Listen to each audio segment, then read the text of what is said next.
이번 영상에서는 계약 관리에 대한 부분에 대해서 설명드리도록 하겠습니다. 이제 계약 관련된 부분들에 대한 업무를 수행하려면 기존의 프로큐먼트가 아닌 이 콘트랙트 매니지먼트라고 하는 서버 항목으로 들어가셔야 되고요. 그 안에 보시게 되면 이 콘트랙트와 텀즈 앤 라이브러리가 있습니다. 먼저 콘트랙트를 선택을 하시게 되면요.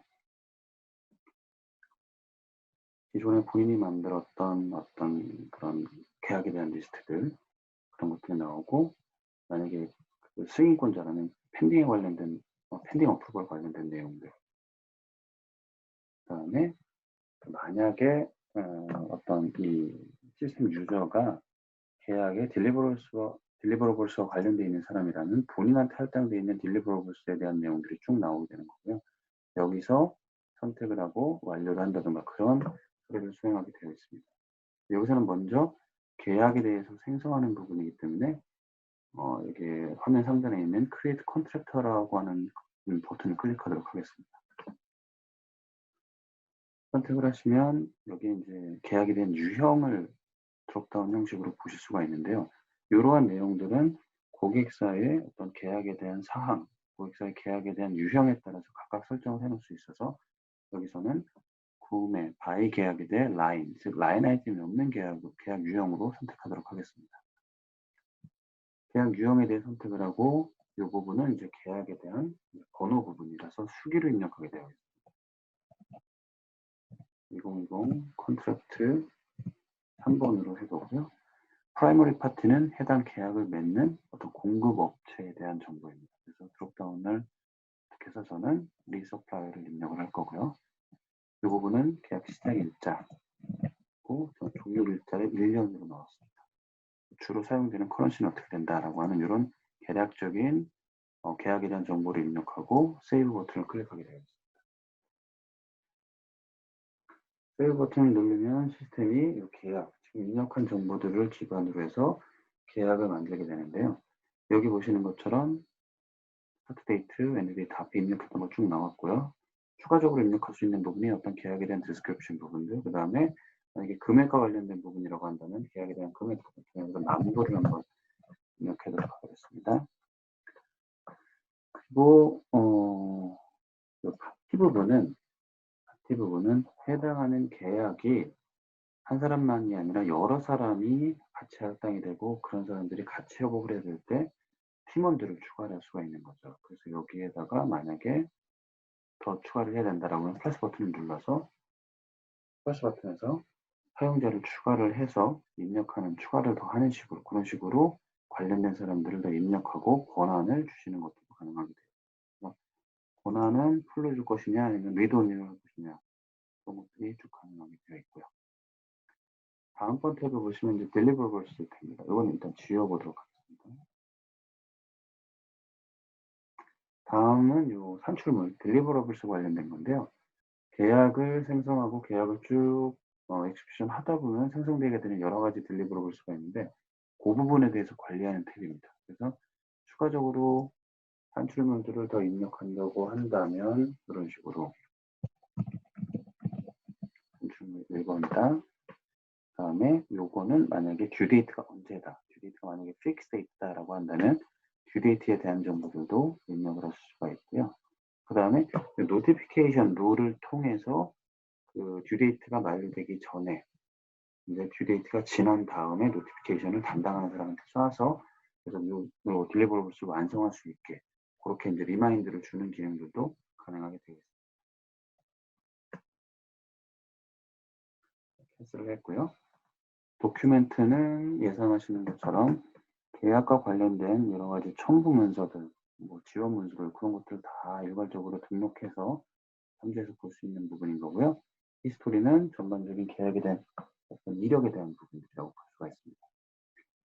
이 컨트랙트 텀스를 들어가시게 되면은 앞서 계약을 생성을 할 때 선택했던 계약 유형에 따라서 이렇게 이미 결정되어 있는 계약에 대한 문구 조항들이 나오는 걸 보시게 되는데요. 뷰에서 Expand All을 클릭하시게 되면은 요 세부적인 내용들이 쭉 다 나오게 되어 있습니다. 그래서 내용을 보시면은 만약에 서비스에 관련된 내용을 보신다고 한다면 한 항목을 선택하시고 여기 있는 리프레시 버튼을 클릭하시게 되면은 실제로 이 서비스라고 하는 계약 문구 조항에 들어가게 되는 내용들을 일괄적으로 확인하시는 것들이 가능합니다. 지금은 선택을 했고 리프레시를 했기 때문에 그 앞서 봤던 맨 처음에 오셨던 라이브러리 텀스에서 정의되어 있던 이런 내용들이 쭉 끌고 오는 거를 보실 수가 있는 거죠. 그래서 추가적으로 이런 내용들에 대해서 내가 만약에 해당 건에서는 이 내용이 필요 없다라고 생각을 하신다면 선택을 하시고 삭제를 하신다거나, 아니면 여기에는 표준 항목에는 없지만 내가 추가적으로 뭔가 더 넣어야겠다라고 생각하시면 선택을 하시고 여기다가 플러스를 해가지고 add clause를 하면은 내가 필요한 계약의 문구, 조항 같은 것들도 자유롭게 입력하실 수가 있습니다. 그리고 또 한 가지 보여드릴 부분은 뭐냐면은 terms action 중에 요 run contract export, 계약 전문가 실행이라는 부분이 있습니다. 이 부분이 뭐냐면은 계약에는 각각 어떤 그 변수 같은 것들을 정의할 수 있는 거죠. 그래서 예를 들자면 이 예제에서는 인슈런스 어마운트라고 하는 부분들에 대한 금액이 10,000불 이상일 때는 추가적인 계약 문구 조항을 추가하라고 하는 내부적인 어떤 규칙을 설정할 수가 있는 거거든요. 그래서 인슈런스 금액이 10,000불 이상이다. 10,000불이고 그러면은 추가적인 룰에 따라서 그 이후에 물어보게 되는 여러 가지 문의 사항들을 더 넣을 수가 있어요. 그래서 서브 컨트랙트이냐 예스라고 했었을 때는 시스템에서 어떤 인슈런스 어마운트가 10,000불 이상이고 이런 질문들이 대해서 예스인 경우에는 추가적으로 계약 문구와 조항을 더 넣으라라고 하는 그런 규칙을 정할 수가 있는 거예요. 그래서 보시는 것처럼 추가적으로 앞서 조건이 충족됐기 때문에 이런 계약 문구 조항이 여기에 들어간다라고 하는 부분입니다. 그래서 피니시를 눌러보시게 되면은 여기 2.1만 있었으나 지금 방금 선택되었던 2.1 이 부분들이 이렇게 들어간 걸 보실 수가 있는 거죠. 그러니까 한마디로 계약에 대한 문서가 딱 픽스된 게 아니라 들어가게 되는 여러 가지 베리언스라든가 어떤 질문 사항에 따라서 가변적으로 내용들이 변하게 된다는 것을 내용을 확인을 하실 수가 있습니다. 이런 식으로 내용에 대한 변경을 하시면 다운로드 컨트랙트를 통해서 실제로 이렇게 만들어지게 되는 계약에 대한 내용들을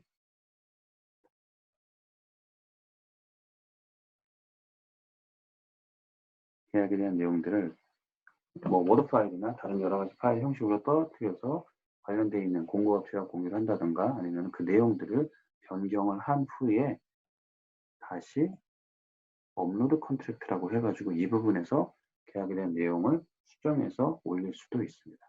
일단 이 정도까지 일단 계약을 만들고요. 계약에 대한 승인을 하기 전에 밸리데이션 과정은 어떻게 되어 있습니다. 밸리데이션을 하게 되면은 본 계약이 문제가 있는지 없는지 확인을 할 수가 있는 거고요. 문제가 없기 때문에 바로 상신을 해보도록 하겠습니다.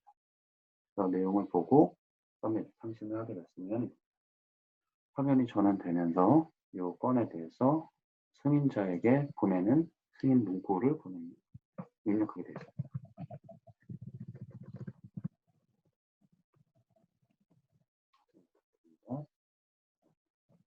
하게 되고요. 네, 그래서 스테이터스를 보시게 되면은 요건은 지금 펜딩 어프로벌 승인 요청 단계다라는 걸로 확인이 되고 있습니다.